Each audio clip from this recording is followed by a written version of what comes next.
But we're going to talk about Audacity today, and I'm just going to take you through some basics of it. And we're going to look at some basics, and I know that I'll probably go through stuff and you'll say, I don't remember what that was, but hopefully one of the biggest challenges for me is just not knowing what something does. And once I know what it does, then I can start to resource and figure it out. For example, if you went and did a Google search right now and you pulled up Audacity how-to as a Google search, you would get 14 million hits on just different things that people have given, videos on YouTube. Most everything that I have learned, I didn't just somehow know. I looked it up and I watched YouTube videos and, you know, and kind of played with it, and there's really nothing you can do to break it. So everybody, calm, right? Okay. Well, what is Audacity? Audacity is a free, call it open source is the title for this type of software. There are people who make software for free, and they give it out and distribute it for free, which is really kind of neat. And we are the beneficiaries of that in schools, I think, because we don't have to pay for these great tools. So having said that, it is free, so it won't do everything that you want it to do, probably. It may or may not. Some things it may not do as well as you'd like it to do because it's free. Right, so just keep that in mind. You know, it's like people call and they're mad they don't get the tech support that they want. I'm like, well, how much did you pay for that? Nothing. Well, there you go. So, have a nice day. So, no. But the first thing I want to go through is just kind of how to get to Audacity. And on here, I've got a version of this I'll email out to you because I know at some point you're not going to want to go and type all of that into a browser. So the email that I'll send out will have all the links. If you have a personal computer at home that you'd like to put it on, I have it on all of my computers because I'm nerdy and that's what I do. But you can click these links to find all the resources that you need. So I'll send this out to you too. But first thing we need to know is how to find it. Sometimes that's easy. I've made this is not my computer that I'm using here, this is someone else's, but on my own computer I've made a little shortcut to it, so you can feel free to do that. But I'm going to go down to my start menu. I should have calibrated this. And then just start, you can either start typing here, Audacity, or it might appear down here. So as I start typing after I hit the start button, it'll come up here to the first things up here. So I'm going to go ahead and open it up.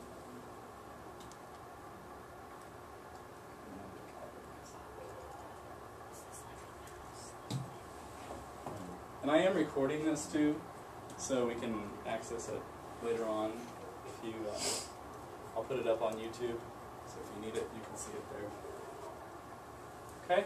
I'll go through a couple basics of it. First thing you've got is, this is your workspace here. The challenge is when we're working with sound files can come in different types. This is an Audacity workspace, so anything I do in Audacity is going to be an Audacity file type. Now what I'm going to do with that is make different types of sound files. So you can make an MP3 file, we can make, some of them are called waves, some of them are all kinds of different things that they could be called. But this is our Audacity workspace. We're going to make an Audacity file now. Okay? So, when we get done with this, we have to take this project and turn it into not an Audacity project, but turn it into an MP3. So, like if I wanted to use this sound file, if I wanted to put it on a CD, or if I wanted to have it playable on my MP3 player or on my CD player, I have to take it out of this. And that process is called exporting. So we take it out and send it out. The challenging thing with the netbooks, if you're using them in school, is there's a little plug-in that's called LAME. I always call it the lame. It's really lame, but it's a little bit of a challenge. And if you need some help with that, with your netbooks, with your students with netbooks, let me know. I have a video that I made, and I think it's somewhere in the ICAT's world of humongous resources that sometimes are hard to get through. So it's out there, but sometimes our students have a hard time following the order if you're doing a project with them specifically.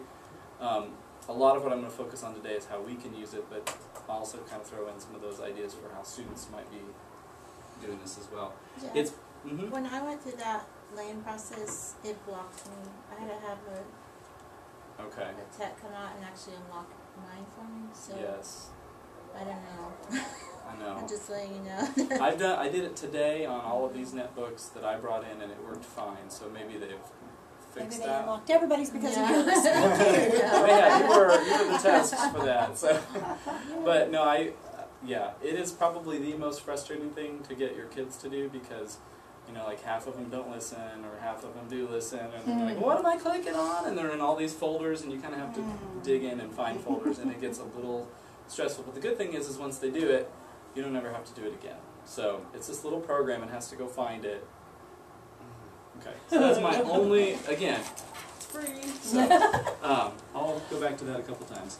But yours are already set up without having to go through that hurdle. But I did leave this link here about how to do that. So when you're doing this on your home computer or whatever, or your classroom computer, that link will help you install that. So, and I made a recording about that. There's a video in the second picture. So, all right, let's look at some of the basic parts of it. This is probably the most intuitive part here. You can jump right in. We know that's the record button, that's the play button, that's the stop, pause, go back to the beginning, go to the end. Over here we've got some cut and paste kind of tools. So scissors are going to cut. We can copy, we can paste, we can cut a section out, we can make a section of silence, undo, redo. All of these are also up in here as well. So you can access those here, or I like the pictures because I know what I'm getting. I need to cut. Scissors. Good. Got it. Okay? That's just me. You've got your plus and your minus view, so you can magnify, you can kind of zoom in, zoom out, and see what's in there that you need. I don't recall what those are. And there'll be several of those things along the way that I don't remember. This is your speaker here. This is the output of sound that you have coming out of your speakers on your computer. And this will be the input of how much volume is coming into the recording. So sometimes if you see you've got too much sound, or if it's really distorted, you might have to back the microphone setting back just a little bit if there's too much sound going on. Okay, and there are a couple more tools over here, but I'm going to show you those in just a second. Let's go ahead and make our first recording. And what we're going to do is, when I hit the record button, I'm going to instantly see a track appear here. And right now, this is recording everything that I'm saying. Everything that's going on right now in the room. Hello, hello. Okay, so you kind of see a little bump there in time as it moves along. That's now recording me. When I'm done recording, I can either pause, which will then allow me to keep recording in this track. If I hit stop, though, and I hit record again, I don't get to start recording here. It starts another one over, because then I get to make what's called a second track. Okay, and I'll show you some more of this multi-track kind of stuff here in just a minute. But if I hit record now I'm recording this with that. So both of those are coming together, which has its purpose, and we'll look at that in just a minute. If I don't like what I just did, bye. Hit the little X over here. Bye. Okay? So here's what I want us to do. Is kind of just play around just a little bit here. I want you to just make a quick recording of you counting from 1 to 10. Okay, and you'll probably have some background noise of everybody else doing that too, but just hit the record button, and we're going to say 1, 2, 3, 4, 5, 6, 7, 8, 9,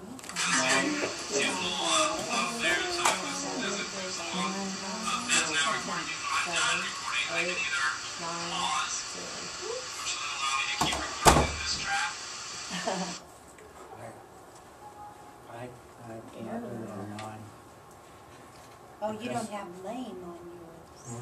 Well, this is a little bit different. You're not version. lame enough. Oh, okay. I'm lame enough. Oh, definitely. Except I want to got cameras.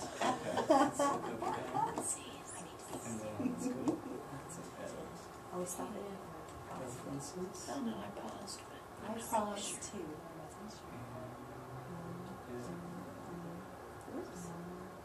Real device. Recording. Devices. Yeah, let's switch to your.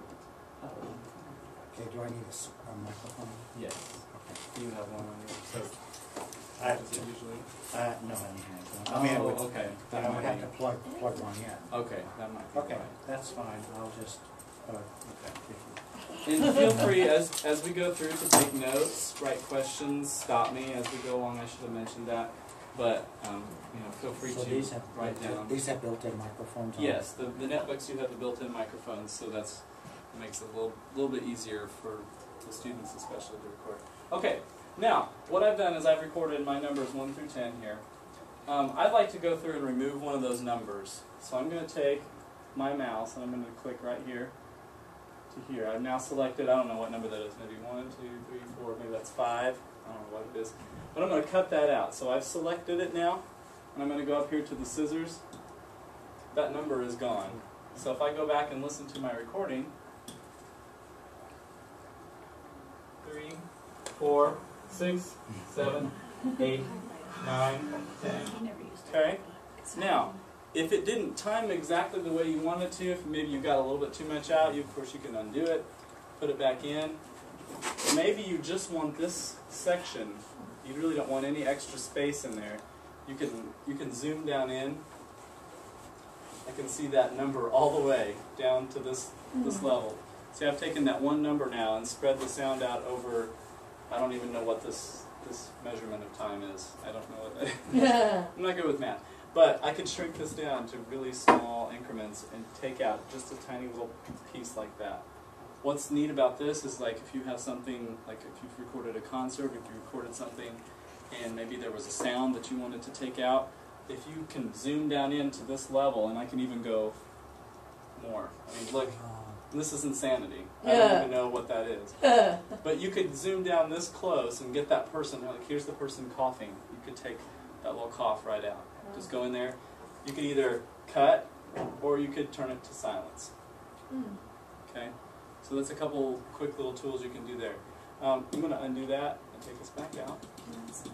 Oh, yes? How do you do it on the netbook?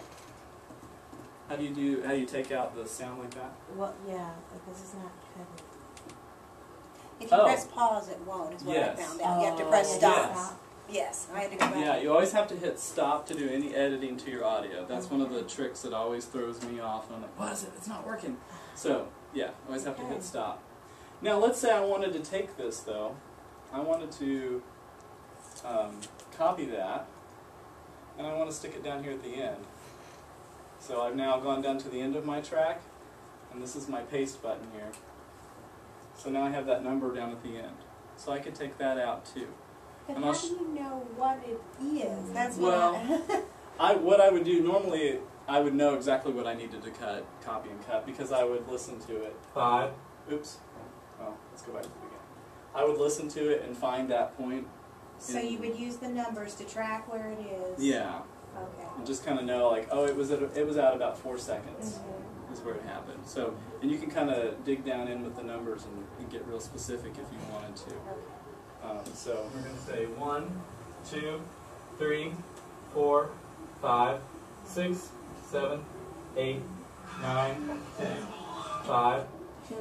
Okay, so I put 5 at the end. The application for that could be, if you were using a song like, I know in elementary school we talked about this before, you could take a chorus and repeat it in your accompaniment. Okay, if you were doing something.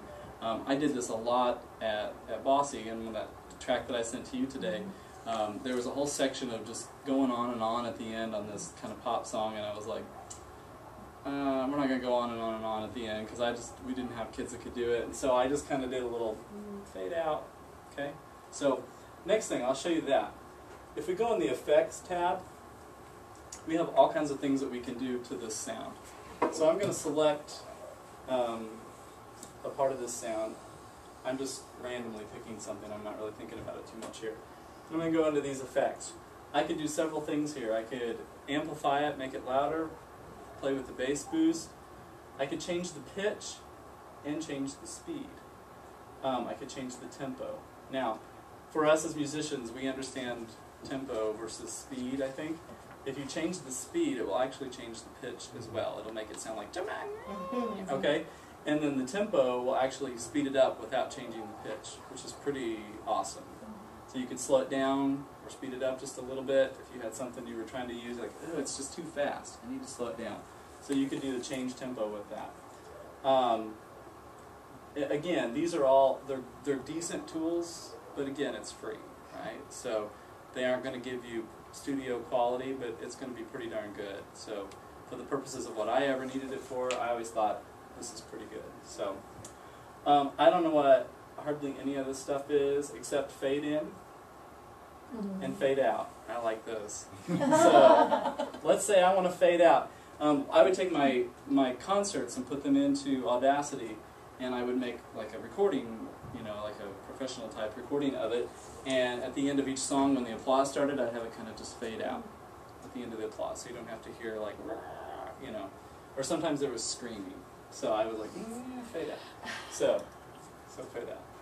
And you just kind of very gradually fades down to nothing to hear on the part that I've selected, and only on the parts that I've selected.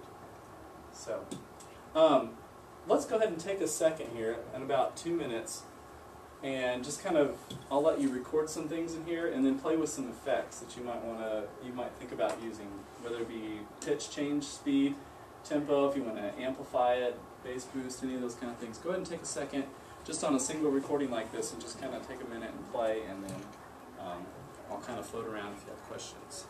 Alright, quit working. Alright. Word of wisdom as you work on an Audacity project, especially as you get really in-depth in doing stuff with it. File. Save. Save. File, save. And then like, every time you do something, save. And I mean, I even do this even with like really good stuff that you pay lots of money for that I've had on my machines here, that it's still, like, it will freeze up, it will shut down. As soon as you start dealing with video files and sound files, and you do really big editing, like, something is going to go crazy. So, save often. If you're doing a real project. For this, it doesn't really matter today, but... so, I'm going to show you a couple things that we could do with this now, so you kind of have the basics of the tool. Once I'm finished, let's say I've got this all edited, this is my song exactly the way I want it to be. When I'm finished, it's so great, I love it, I'm ready to put this and sell this on iTunes. Okay? I'm going to go to File, and I've got two options to export. Export, remember, is to send it out. So I'm going to send it out of Audacity into two different ways. The most common way that you'll probably want to use is an MP3. An MP3 is a little bit smaller sound file. A WAV file is a little bit bigger sound file, but it's usually used for CDs. Okay? So it's just a slight difference between those two. Depends on what you're going to end up doing with it in the end. Most of the time an MP3 is going to be fine. If you use iTunes to burn CDs, it'll take an MP3 easily. If you use Windows Media Player, you'll probably need it to be in a WAV. Okay, so just some little funky things. If you forget that or you don't know what I'm talking about, I can just email me when you get to that point. But I find a lot of times I don't even make CDs anymore. Everything's just kind of this digital realm that I don't, it goes on an MP3 player, it goes on an iPad, it goes on an iPod, and it never really ends up on a little shiny disc anymore. So sometimes, sometimes we have to, but a couple times I find that it's not. So you would import it digitally into iTunes without ever having a...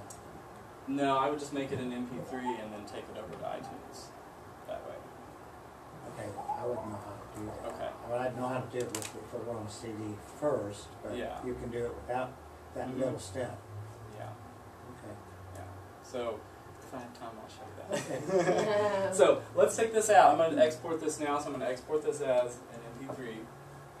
And I can give it a file name. Just going to call it test. We're going to save it on my desktop. Okay, so that's probably what you're going to get the first time you do this. It's going to say Audacity does not export, blah, blah, blah, but you have to have, here comes, lame. Okay? So you're going to have to say, alright, I'm going to go find the lame plugin to make this work. And then that's where all that stuff up above will come in to play for lame. Okay? And I didn't actually put it on here, I don't think, ironically. I didn't put it on the machine I was going to use to do this presentation. How great is that? But if you try it on yours and you export it, it will work. And then it will give you a place to fill in all the info. Like that info you can fill in is the data about your file that will go in your MP3. So, okay, and then you can decide where you want to save it. I do everything. I put everything that I'm working on currently on my desktop, and then I go out from there and put it where it needs to go. But I just find that I lose things if I don't have them on my desk, It's like I don't put them in the folders yet. So. That's me. That was me, wasn't it? I could tell. All right. So, okay, great. So we have this tool. That's really great. Yippee, right? The uses for Audacity, point number 3. And I'm going to go through these real quickly and just kind of explain them, and then we're going to do a couple of them. Yeah, we've got time. So, uses. Number 1, editing audio from a video recording, and I'm going to show you how to do that. There have been many times that my little flip camera back there has been the recording with the best audio, surprisingly. I didn't always hire somebody to do a nice recording, so a lot of times my flip camera had pretty amazing audio on it from a concert or whatever, and I felt like it just really captured the concert. So there is a converter at this website, Reel.com. It's a free program that you can use. It's called Reel Converter is what it's called. And the Reel Converter allows you to take a video, a flip camera video or whatever kind of video, and turn it into an MP3. So it'll get rid of the video and just make it a sound file. And I'm going to show you how to do that here in just a minute. But I find that pretty neat because I can take just a video of my concert and then take the video and then edit that in Audacity and just get the sound that I want. Number 2, you could record a classroom rehearsal and put it up on the Promethean board for the students to see it as you record. One of the things I think my kids always loved was seeing that line go across the screen. You know, like we were preparing for contests and I would say, all right, we're going to record. It was just something about that was like one of those kind of serious moments where they were like, okay, this is going in recording. Right. We are recording this, you know, and it was like delete right after whatever, but they would be like, okay, it's going to be on YouTube or whatever, and I'm like, no, that's okay, calm down. Yeah, I don't know, they were crazy, and Yeah, they and then you erased it? yeah, like, oh, the transcript. I wanted the CD of it. In the high schools, I know we have the sound systems that allow us to record. I don't know, I'm assuming you have something like that. And if at some point, if you want me to come out and take a look and see if there's a way to route that, because what I did was I took our sound system in the room and I routed it into the computer so I could record from the nice mics we had right in our classroom, and I could record right into Audacity, which was a pretty powerful tool for them to see and hear it really well. You know, you could use your netbook microphone. It's okay, it's not great. For about $100 you can buy, it's called a USB microphone, and it just plugs right into here, and it's a pretty amazing thing. The Snowball is one of them. The mics, I think they're about $100, and they're pretty good. And then, what if you want to go from a Kurzweil directly in? Yes, you can do that. You can. Yes. Okay, and that goes into your microphone in. Yeah. So, yeah, I found that's really pretty amazing. So if you don't have a sound system built into your room, there are some options for doing that. Sometimes some of the new laptops, like that MacBook I have over there, the sound on it, the recording is pretty amazing. I'm kind of like, really? Like, it sounds pretty good. That one, I didn't like the way I sounded on that one. So, but sometimes you'll have a good, you know, your laptop might have a nice built-in mic. So, depends on what you need the recording for. For most purposes, what I was wanting to hear, just for my students to hear in the recording, what I could get on my netbook was sufficient. Okay, listen to the consonants, E, that, you know, whatever. Okay? We can also take an accompaniment track and edit it like we were just doing up here, cut pieces, add pieces, slow it down, all that kind of stuff on the next page. You could add a verse, take out a verse. I did that a couple times. Took out a section of a song, like that wasn't happening, so we took it out. And then you could create parts with the accompaniment track. And then number 5, you can record multiple tracks for different voice parts. So what I would do sometimes is I'd have this as the piano line, and then I would sing the alto part with it. So you'd have the piano, and you'd hear the alto with the piano.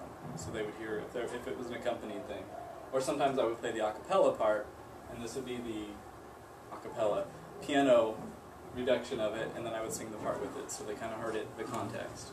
Or if you get really fun, you could do here's me singing the soprano, here's me singing the alto, here's me singing the tenor, here's me singing the bass, and put it all together, and then you can turn up the soprano more, turn the others down, and they really hear it with real voices. That's fun. Don't get started on it, because you'll be up all night doing it. It's so cool, it's me. And my kids... Not gonna happen. My kids would always like, did you sing the soprano part like a girl again? I'm like, yeah, so, Yeah, sorry. you have to qualify that. I don't always sing this way, kids. They're always like, did you sing it like a girl? And I did the same with the alto. No. But you might have a student who's really strong who could come and do that for you, you know, like, and that's really what I would prefer to have done instead of me going. So. All right, so I'm going to demonstrate a couple of these, and I kind of talked about this already, but using this in the classroom in front of them with the in rehearsal with the board, you know, just the power of seeing that up there, like I was saying. Sometimes you can even see things happening here. Of course, you'll have the first like 10 times you do this, you'll have somebody that has to like, you know, or like make gross sounds, or you know, fill in the blank, whatever. They'll always want to see that. But you know, I mean, how powerful is it for you though to say, right here is supposed to be a crescendo. Did we crescendo? It's supposed to decrescendo right now. Are we decrescendo? Let's just take a look at it here real fast. Okay, so that's kind of a really powerful tool just for them to visually see their music represented in front of them graphically. So I always thought this was kind of neat, you know, for me just to take a look at what they were doing. So a couple ideas of how to have it up in front and how that might be helpful to you. Next thing is recording a piano accompaniment. I don't have a Kurzweil anymore, although I probably could come over and use the one if I needed to. But the Kurzweil electric keyboards have an output on the back that has these little jacks, these RCA cables. And you put this in the output, and you would plug this into your netbook, if you notice, or laptop, or your computers, your desktop computers as well. And you see there's one with a little microphone on it. So you'd put this into the microphone one. Now you can buy an adapter that would make this more official. It's actually a little bit better sound quality, but I found that this was pretty much what I needed. I didn't need to go buy a $50 converter to turn this into a USB. So that was just my personal feelings about it. This is like RCA cable to a headphone jack. Huh. Can you do it on a funny cable? Can I do? Can you hook it up to? I don't have anything to. No, I mean. Oh yeah, you could show that in front of the class if you wanted to. Yeah, if you wanted to. Dude, I don't have an input jack on this computer. That's not power. Let's see. I probably have to use. Is it on the front? Oh, yeah. Yeah. It's one of those there. Oh, okay, yeah. A couple warnings with that. The sound coming out of your keyboard, if you have an electric keyboard and you're using this connection, is probably going to be too loud. So you're going to see like big blue streaks that fill up the whole thing. That's going to tell you, ooh, this is way too loud. So you'll have to make an adjustment here. Okay, so you have to turn that volume down. And that you kind of just have to play with that. Once you get it set, you kind of know what to do each time. But the first couple times you have to play with that level to make sure it's exactly what you want it to be.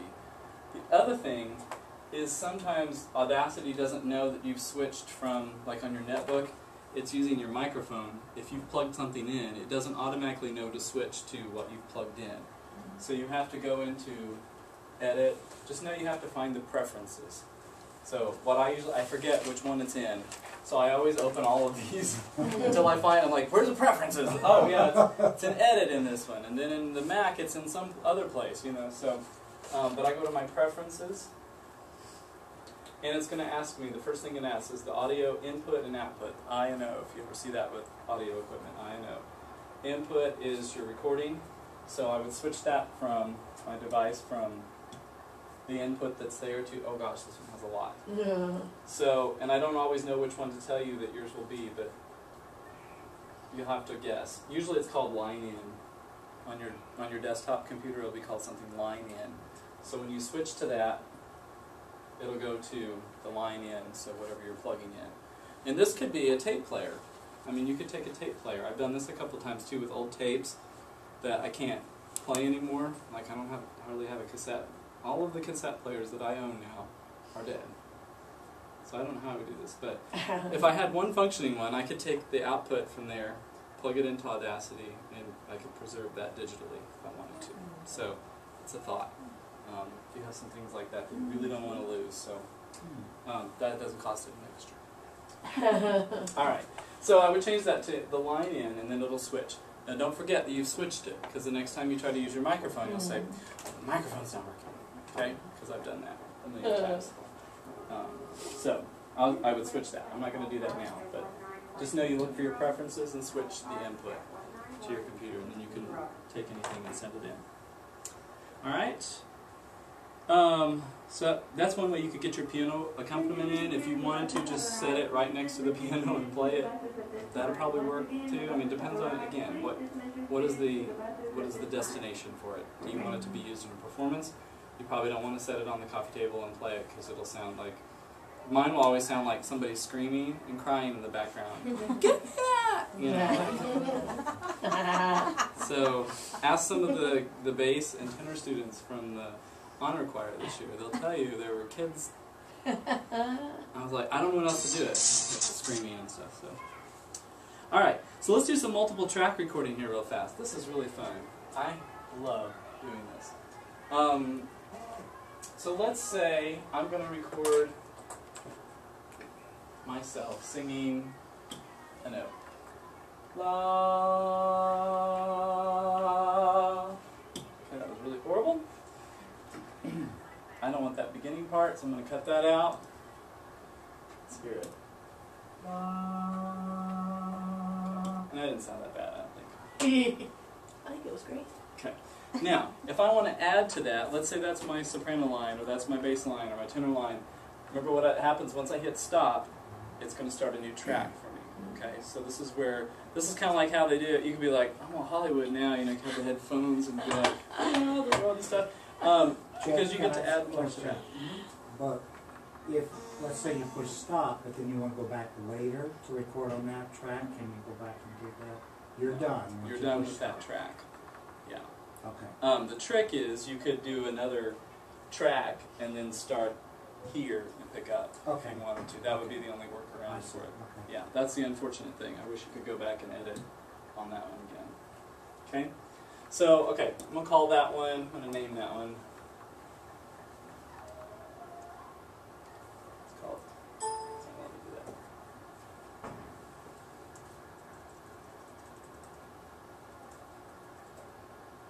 Okay. So now, notice it changed to soprano, or it could be piano, or whatever you want it to be. I'm going to record my next track. Let's see what happens if I just jump right in. I forget what the note was. Okay, here's my next one.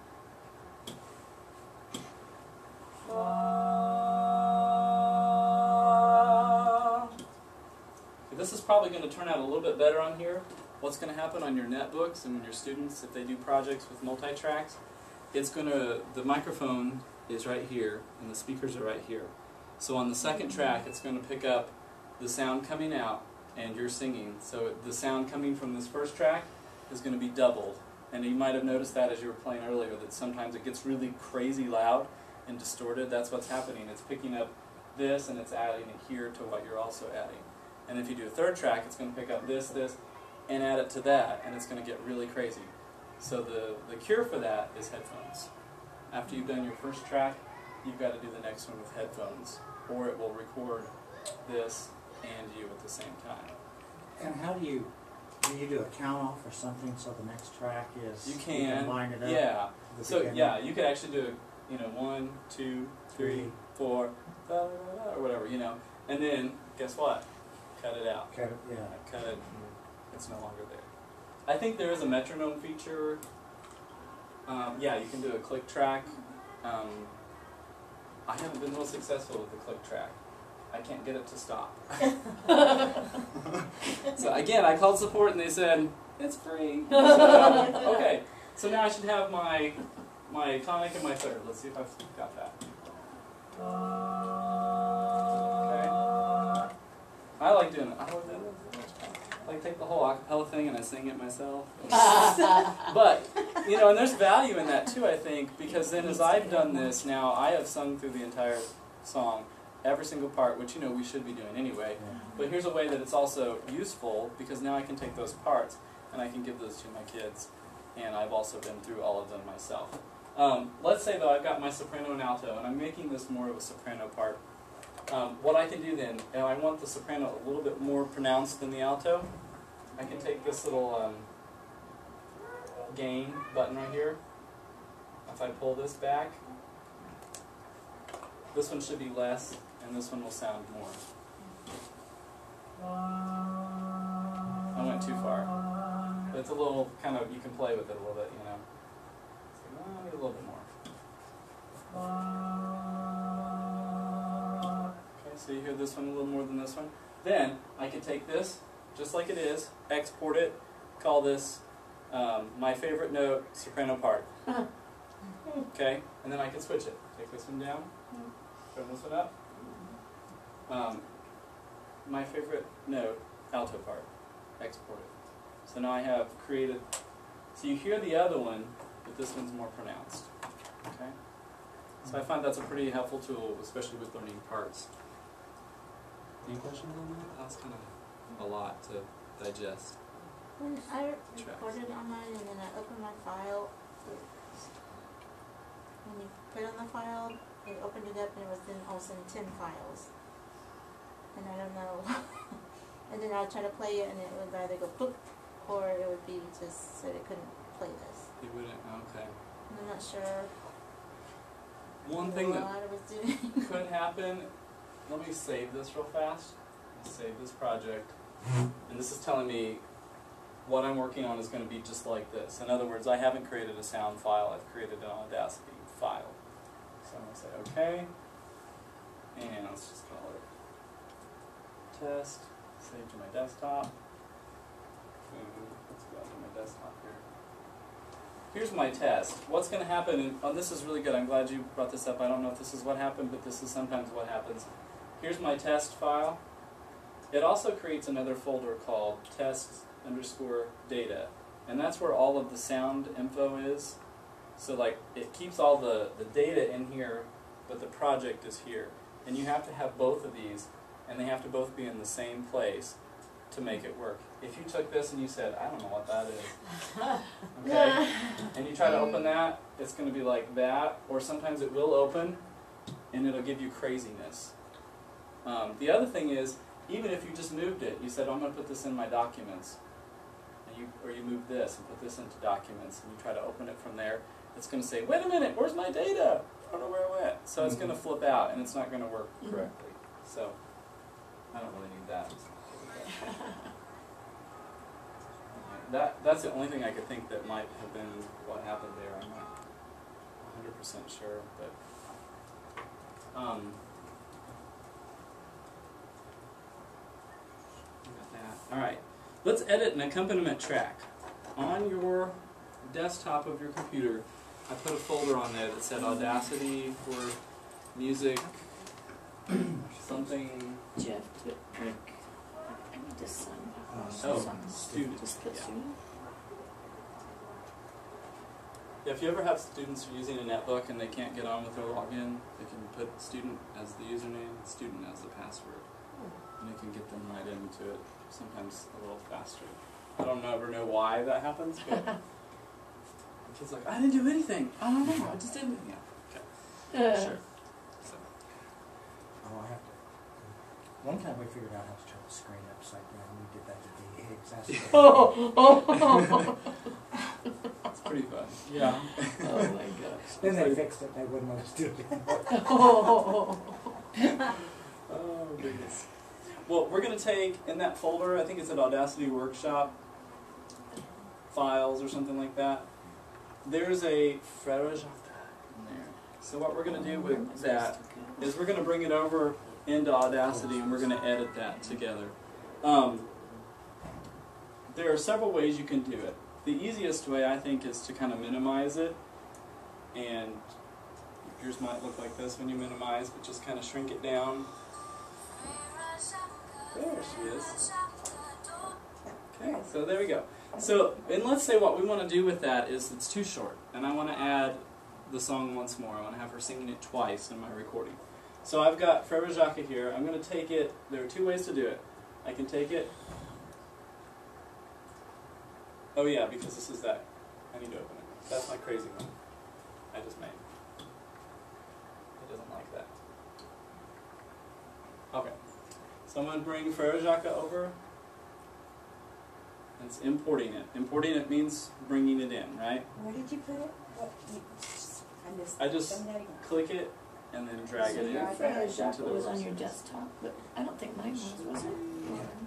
Yeah, it's there. Ah, it did it. Now, there are two ways to do it. I did this with a click and drag method, which is kind of nice to be able to do it that way. You can also go up here and it's project, yeah, and import audio is the same thing. Okay, it's exactly the same thing. I click that. It just has an extra step because it says, well, where is it? I say desktop, and then I say there, there. Did the exact same thing, but just fewer steps, just to drag it over. Okay, so then I'm going to fill up the screen with it again. Now, notice what it looks really short, doesn't it? But it kind of shrunk it down. So I'm going to zoom in just a little bit here. Yeah, that's good. Let's listen to it real fast.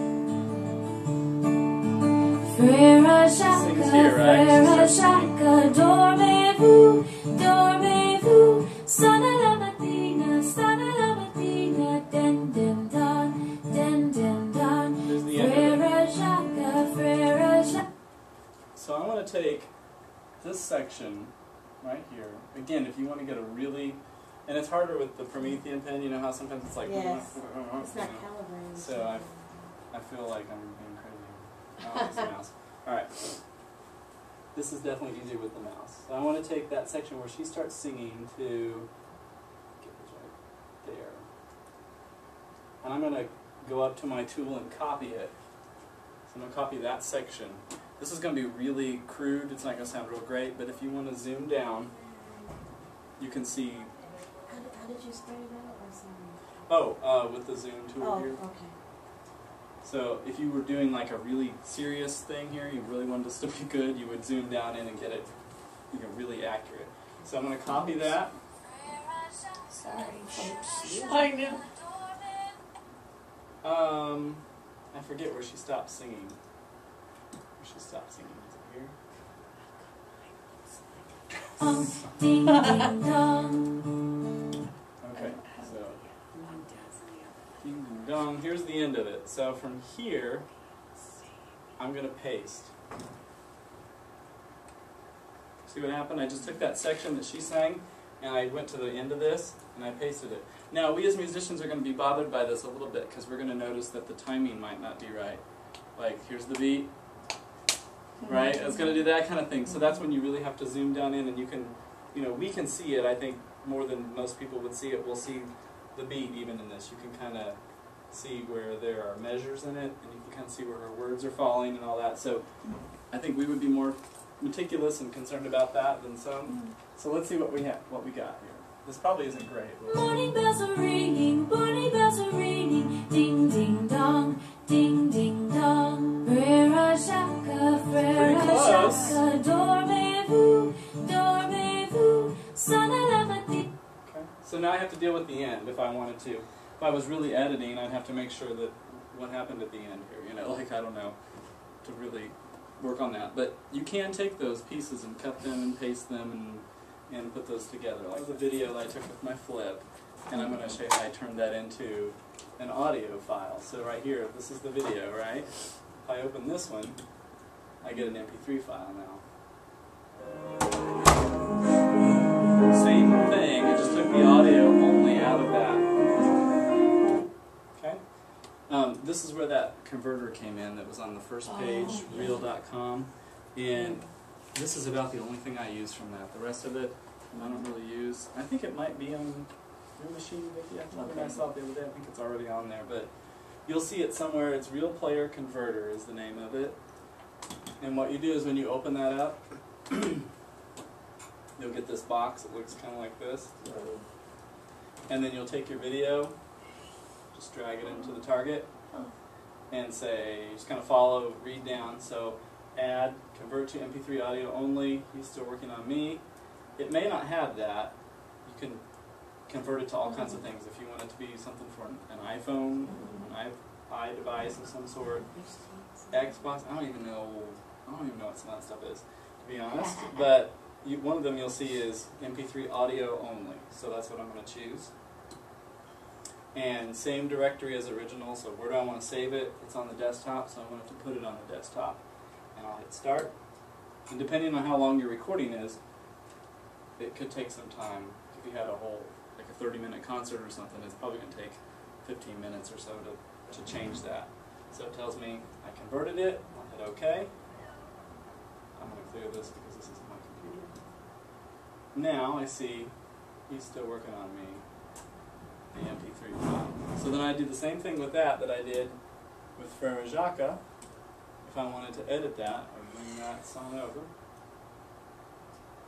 import it, just click it, drag it in. There they are singing. So there's a little applause at the end, right? So it's a little loud. So I might take that section and do a fade out. Fade out. Let's see what that sounds like. Play it.